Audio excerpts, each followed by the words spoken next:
تاریخ یعقوبی نے لکھا ہے کہ ایک بار فاروق اعظم رضی اللہ تعالیٰ عنہ کے عہد خلافت میں فتوحات بہت زیادہ ہوتی تھی اور بہت سے غنائم مدینہ منورہ پہنچتے تھے۔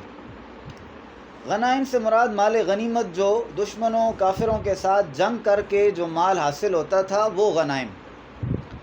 ایک بار بہت سی عمدہ پوشاکیں اور کپڑے علاقہ یمن سے دربار خلافت میں آئے تو حضرت عمر فاروق رضی اللہ تعالیٰ عنہ نے دیگر صحابہ کرام کی اولادوں کو پوشاکیں عنایت فرمائیں۔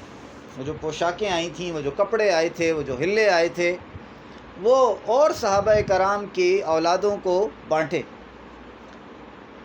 اور حسن و حسین رضی اللہ تعالیٰ عنہم کے لیے ان میں کوئی مناسب پوشاک انہیں نظر نہ آئی۔ مطلب ان کا دل نہیں چاہتا تھا کہ یہ جو میں ان کو بانٹ رہا ہوں عام صحابہ کے بیٹوں کو، یہ میں ان کو دوں۔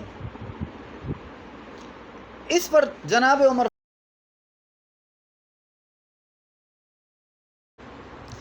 حضرت حسین دربار خلافت میں جاتے تو حضرت ابوبکر صدیق رضی اللہ تعالیٰ عنہ اٹھ کر ان کو سینے سے لگاتے، بالکل اسی طرح جس طرح نبی علیہ السلام ان کے لیے اٹھتے تھے۔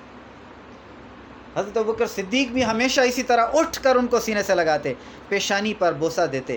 ایک مرتبہ امام ممدوح رضی اللہ تعالیٰ عنہ گئے تو آپ رضی اللہ تعالیٰ عنہ نے چپکے سے انہیں کچھ رقم دے دی۔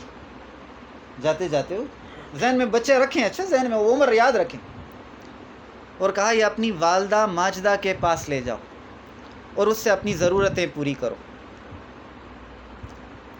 اس روایت کو بھی امام جلال الدین سیوطی رحمہ اللہ تاریخ الخلفاء میں لے کر آئے۔